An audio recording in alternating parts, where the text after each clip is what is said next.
So over the past week, while I've been focusing a lot on this new gameplay we have gotten for Fallout 76 from the Greenbrier event, and telling you my opinions of it, maybe some of the impressions I had, or even some details you missed, which you could click in the little eye if you want to check out those videos. But regardless, in that time, there's actually been a lot of news around Fallout 76 that I haven't been covering too deeply, and definitely some interesting things have been mentioned that I think you guys are going to like. And actually a little bit in regards to the Atomic Shop, which is like their microtransactions where you can buy cosmetics, which we honestly don't know much about. So in this video, what I really want to do is highlight some of the most interesting things that have come out in Fallout 76 news over the past week or so. So right off the bat, you guys may have seen, you could actually download the beta right now. Or at the very least, some of you can. So basically, those of you who bought the digital copy on Xbox One, that's distinctive from the physical copy, can search Fallout 76 beta on the Xbox Store and begin your download. The Xbox beta is only 6 days away at this point, and obviously with variations in where people live and their internet speeds, I imagine they're doing this so people can download the 43 gigabytes and make sure they have plenty of time to get that done before the beta itself goes out. Well, there's something important to note about this, as evident by this tweet. There's actually going to be 3 separate downloads here if you participate in the stress test. You have the roughly 40 or so gigabytes of download for the stress test, you have the 47 gigabytes for the beta, and then you're also going to have a download for the full game when that comes out. None of these are interchangeable, they can't reuse the files from these. So for those of us who bought a physical copy, I'm right in that same boat with you. It was tweeted by Pete Hines that you're going to have codes sent out soon. He didn't actually give an exact date, outside it soon. This was tweeted out late yesterday, so I wouldn't be shocked in the next day or two if we actually are also able to download it if you bought it physically.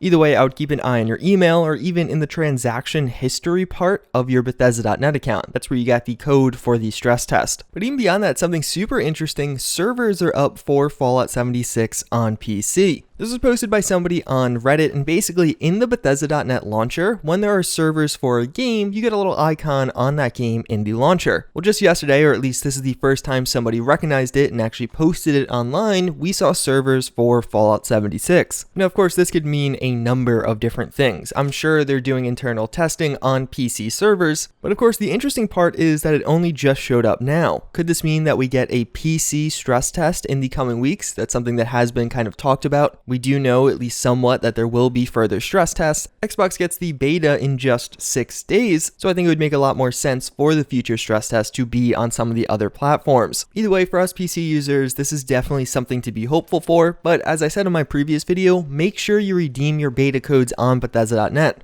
If you bought a physical copy of the game, you're just going to get a code on Bethesda.net, so if you didn't redeem that beta code, you'll never get a stress test code. One really big criticism around Fallout 76 following the dump of all this gameplay was with lore issues. I made a full video talking about why people are feeling uneasy about the Brotherhood being in this game. If you want to see why people are concerned or things like that, you can check out that video. But Bethesda has given somewhat of a response to this in an interview they did with GameSpot yesterday. Specifically, the interview was with Pete Hines. He's not actually the lore guy to begin with, he's more on the PR and marketing side of things. But either way, the question was, another thing that's interesting about Fallout 76 is that it's the earliest Fallout game in the series. Despite this, we're still seeing some familiar factions and enemies, which may conflict with what people already expect. Do you feel that a more loose approach with the timeline had to be taken in order to keep those familiar aspects of the game intact? Pete Hines' response to this is, I don't know if I would say loose, but I would say that our developers take things like lore and canon seriously, and if they're going to do something, they're going to make sure that there's a real reason for it. But then he goes on to mention that in the Elder Scrolls series, people had said for a long time things go one way, but then maybe to fit a certain feature, they might change things slightly to fit a different way. With an exact quote being, so there's no question that we've gone back to change things to fit what developers had wanted to do, and not beholden to something that somebody wrote 20 years ago. Although he goes on to explain that they don't just do it willy-nilly, there's actually a thought process, rationale, why are they making this change, and he actually brings up the Super Mutants and Brotherhood of Steel in Fallout 76, with a final quote being, there's absolutely reasons and explanations in Fallout 76 for how all of that being the Brotherhood and Super Mutants appearing in Appalachia, ties together. So my real stance on this is, it's really hard to make a judgment before we actually see the lore itself. Once the beta comes out and people grind through all of the information we have on the Brotherhood, it'll be a lot easier to make a concise judgment on whether or not their addition in Fallout 76 makes sense lore-wise or just doesn't, if it was lazily done and does deserve the criticism it's getting right now. Another pretty interesting component of Fallout 76 that has come out is this game actually has more voice lines than any of the previous games.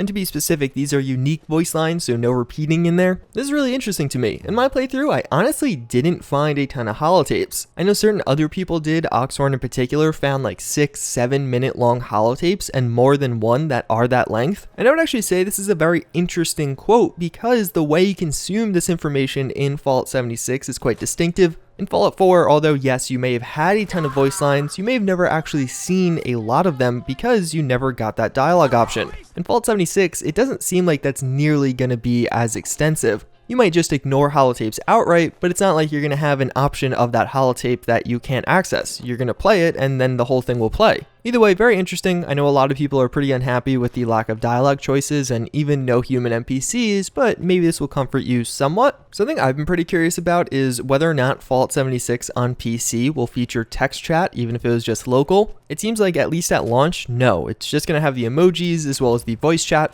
This is quite different than a lot of other online games right now, but at the same time, it's something they could easily add in if the game really needs it or the community feels it really needs it. So something pretty curious about the playtest was you could actually make a character name, or rather you have to make a character name as you create your character, but you never really use that, or I never saw that name again. When you interact with other players in the world, you see their gamer tag or their username, not the name they typed out themselves. I thought perhaps that was just a byproduct of the present build, but actually no, that is intentional. Pete Hines on Twitter says that you'll see your account name regardless of your character name. And also that Atomic Shop items are shared across characters. This is another thing that's particularly interesting because if you have these different characters and you are buying metacurrency with real money, that being atoms, if you switch from one character to another, you might just lose all of that stuff you just bought. But of course from this it seems like all of the Atomic Shop items will transfer between characters, but I would assume that also means the atom currency that you might have bought with real money. And last but not least, I actually just want to highlight something that somebody, like a user, created. Going under the name Nukes and Dragons on Twitter, they created a special creator of sorts, so you could actually assign perk cards and simulate how things will be in Fallout 76. It's currently in an alpha stage, so not all of the perk cards are in this, and we don't actually know all of the perk cards in general. But it seems like he has been updating it and adding in a lot of perk cards in addition to the fact that just a lot are in here already. I'm not particularly into planning my builds or things like that, but I know a lot of other people are, and this is by far one of the best tools I've seen to do so thus far. But even just in general, a lot of the perk cards are listed here that you may have just not known about. I feel like perk cards haven't gotten a ton of attention since QuakeCon, but that's because they were like center stage and what we actually saw gameplay of.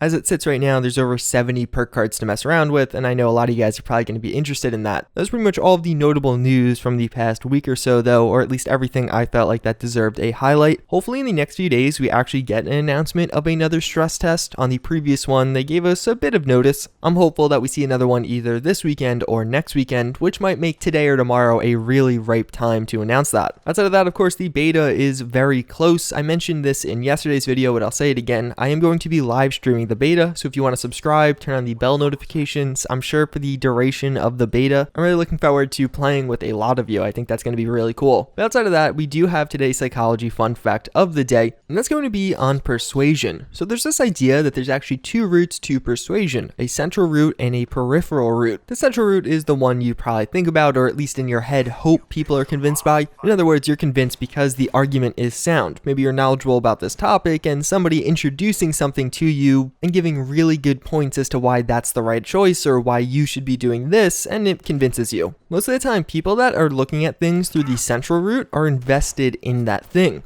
They actually care about it at least somewhat. On the other side of things are the peripheral route. This one's a lot more superficial. Basically, you're convinced just by the speaker speaking well, maybe looking good, or perhaps they're appealing to some of your fears. The dangerous part being, most people take the peripheral route when they're not super invested, or they're just tired, don't care enough, and don't want to think about what the person's saying. That can be dangerous because somebody looking good and speaking clearly can convince you of something, even if they're not making a sound argument or really putting up good pointers. One example of this kind of an action is actually the length of a speech. Longer speeches are more effective on people taking the peripheral route because it just seems like it's better. They'll employ the logic, oh, this speech must be long because it has a lot of good points in it, so it must be true. And in politics, this is somewhat of a trend. Nowadays, there are speeches that are noticeably longer. This is because they are more convincing to people that aren't fully invested, don't actually know all the facts of what you're talking about. And the real takeaway from this is, with the central route, the importance is in the message, that it is a sound argument. While in the peripheral route, the importance is of the messenger, what the person looks like, how they present themselves. These are all things that we probably all have experienced at least somewhat. There are some things you're super invested in and you really focus on the arguments, looking at the points they make. But if you're just uninformed, you probably just look at the person. Do they seem legit? Then what they're saying is probably legit. But that's pretty much going to wrap it up for this one. As always, again, I thank you all for watching. I hope you enjoyed, and I hope to see you all next time.